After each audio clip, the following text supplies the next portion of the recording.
연구원 여러분 안녕하세요. 오늘은 25년 5월 20일 화요일 오전 이른 시간입니다. 오늘은 밤새 이슬비가 오더니 지금까지도 비가 촉촉히 내리는 이른 아침 시간입니다. 자연은 이렇게 늘 조용히 스스로 운행되며 순환하고 있습니다. 태양의 에너지, 물의 에너지, 바람의 에너지는 우리의 삶을 계속 도와주며 자연의 모든 생명은 스스로 제자리를 지켜가고 있죠. 그런데 우리는 그 순환에 어떤 방식으로다가 농사를 하면서 자연에 개입을 하고 있을까요?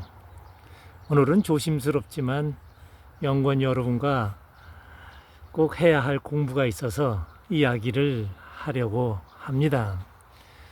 아마 지금 농사가 이렇게 시작되고 현장에서 땅을 일구는 여러분들, 농민 여러분들이 아마 제 이야기를 굉장히 부담스러워 할 수도 있고요. 그리고 니나 잘해 아마 이렇게 이야기할 수도 있을 겁니다. 그렇지만 저는 제가 경험했던 자연에 일어나는 그러한 현상을 너무나 명확히 보았기에 그러한 수렁 속에 들어가지 말고 우리가 잘 산다는 것은 무엇인지 이런 것을 앞으로 논해야 되기 때문에 농민연구원 여러분들과 함께 이야기를 아마 계속 지속적으로 할 것입니다. 물론 제 이야기를 안 들으셔도 됩니다. 그러나 머지않아 다시 아마 이 채널을 들어와서 이거를 공부하고 진행하지 않으면 그 어려움이나 아픔, 이 모든 것이 아마 벗어나기가 쉽지 않을 거예요. 그래서 이 말씀을 드리니까 불편하시면 채널 조용히 나가시고, 그렇지 않으면 자연의 공부를 저와 함께 같이 하시길 기원드려 보겠습니다. 농민이 해충을 만들고 있다는 사실, 네. 그리고 우리가 스스로 병든 농업의 굴레를 반복하고 있다는 이야기입니다. 해충은 왜 점점 많아지고 강해질까요?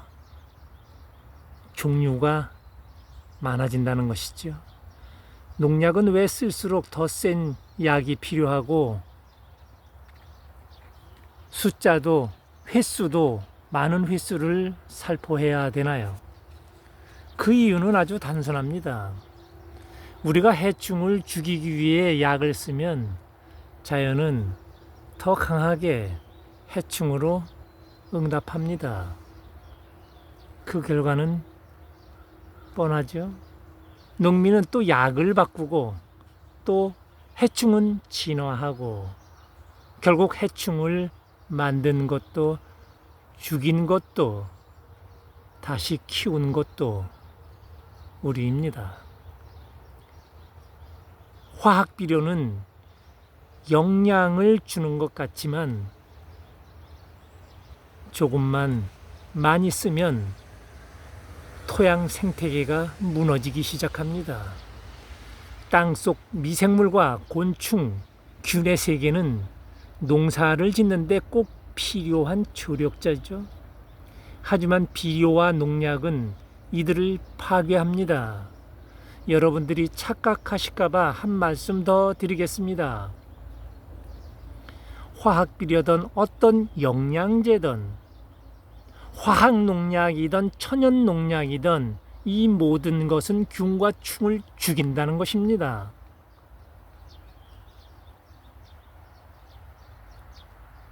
이러한 것을 우리는 만연하게 쓰면서 말합니다. 왜 작물이 자꾸 병에 걸리지? 왜 해충이 안 없어지지? 네, 그 해답은 너무도 간단합니다. 우리가 자연을 아프게 했기 때문에 네, 그것입니다. 자연에서는 농사를 짓는 농부에게 어떠한 균이나 충이 나타난 것은 알림을 해주는 것이죠. 이곳의 토양에는 어떠한 썩는 물질이 있어서 어떠한 균과 어떠한 충으로 보여주고 있다는 것입니다. 그 충을 죽인다고 해결되는 것이 아니라, 그 균을 죽인다고 해결되는 것이 아니라, 그 토지를 다시 점검해 볼 필요성이 있다는 것이죠. 이제는 물어야 합니다. 우리는 누구를 위해 농사를 짓고 있습니까? 먹는 사람을 위한 농사인가요? 아니면 내 수익만을 위한 농사인가요? 자연은 거짓을 모릅니다. 그리고 땅은 솔직합니다.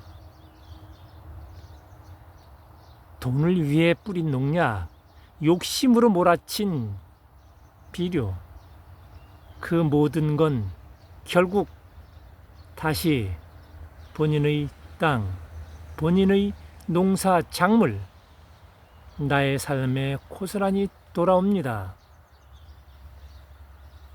그래서 이제 우리는 다시 자연의 언어를 배워야 합니다. 억지로 농민이 키우는 농사가 아닌 자연에서 스스로 키워지는 농사, 생명을 살리는 농사를 해야 합니다. 땅이 좋아하는 방식으로, 자연에 합류되는 방식으로, 곤충과 균을 적이 아니라 이웃으로 보는 농사, 그 길은 멀고 더딜 수 있습니다.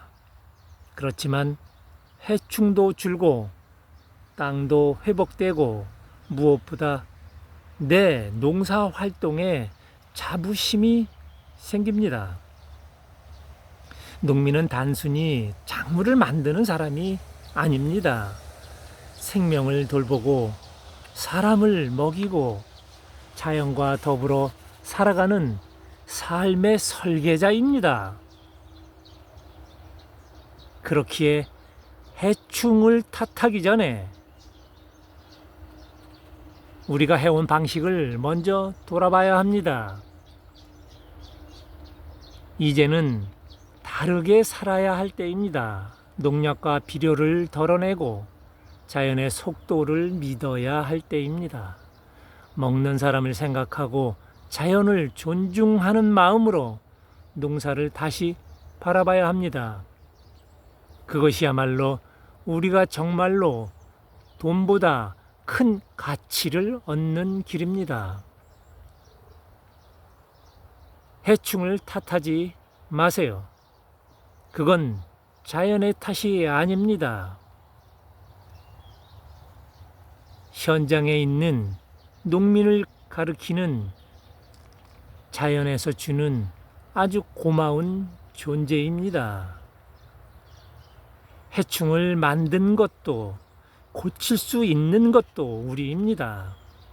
농지에 해충이 안 생기게 하려면 토지에 고온, 발열, 발효된 유기물을 넣어주면 간단하게 해소됩니다. 해결할 수 있는 방식은 여러 가지가 있으나 농지를 다루는 농부의 농심에 따라서 자연에서 농지에다 농민을 어떻게 붙들어 놓습니다. 그 농지에 농민을 가두어 놓는다는 것이죠. 공부가 될 때까지 말입니다.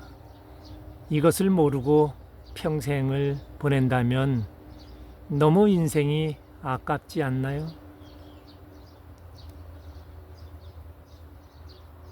자연을 흡수하는 농민, 항상 자연 공부를 하는 농민,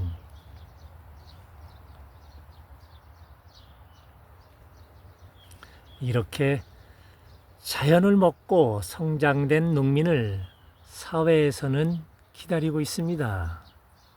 그 사람이 진짜 앞으로 존중받는 농민이 될 수 있습니다. 감사합니다. 네, 이곳은 오이를 심은 곳인데요. 오이는 밑에 떡잎에서 오이가 수확할 오이를 딸 때까지 전부 다 격가지를 치워줍니다. 몇 개, 적어도 7개에서 10개를 따주고 그 이파리 하나하나를 다 따줍니다. 그 격가지요. 그리고 7개에서 10개를 따주고 그 위에다가 오이를 하나 이제 맺히기 시작하는 것이죠. 네, 이렇게요. 그러면 좋은 오이를 수확할 수 있고, 이 아이가 이제 계속 이파리 숫자가 있어서 좋은 오이를 생산할 수가 있어요. 상품이 좋은 오이요. 오이는 오이 하나가 뭐 다른 작물도 마찬가지지만 오이는 이파리가 15개의 오이 하나를 생각하신다 그러면 농사 짓는데 아마 허물 없이 농사를 잘 지실 수 있어요. 어제는 무농약 하는 농민들과 잠깐 대화를 했는데 이런 말을 하더군요. 올해는 특이하게 진딧물이 많다. 오이밭에요. 그리고 흰가루병이 벌써 진행되고 있다. 이러한 이야기를 해서 많은 본인들 나름대로 무농약이기 때문에 천연농약을 쓴다라고 큰 소리들을 치더군요. 저는 속으로 웃었습니다. 한마디 물어보면 가르쳐 줄 텐데 묻지를 않아서 제가 차마 말을 못하고 이장집 유튜브를 보라고 그냥 권해주고 더 이상 이야기를 못했습니다. 흰가루병, 진딧물, 이것은 그 농부가 그 토지를 어떻게 관리했냐에 따른 자연의 심판입니다. 안 들어올 수가 없지요. 많이 길어올 것입니다. 이곳에는 그러한 것 없습니다.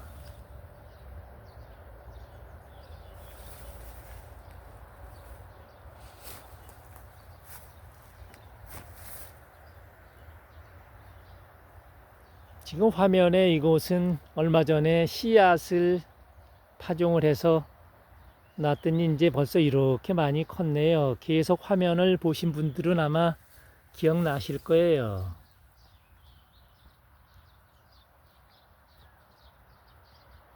씨앗으로다가 접목도 안 한 오이를 이렇게 재배한다는 것은 연작 재배에서는 지금 상상도 못하는 일이죠. 그러나 그러한 일이 이곳에서는 진행되고 있으니까 연구원 여러분들 참고하시길 바랍니다. 감사합니다.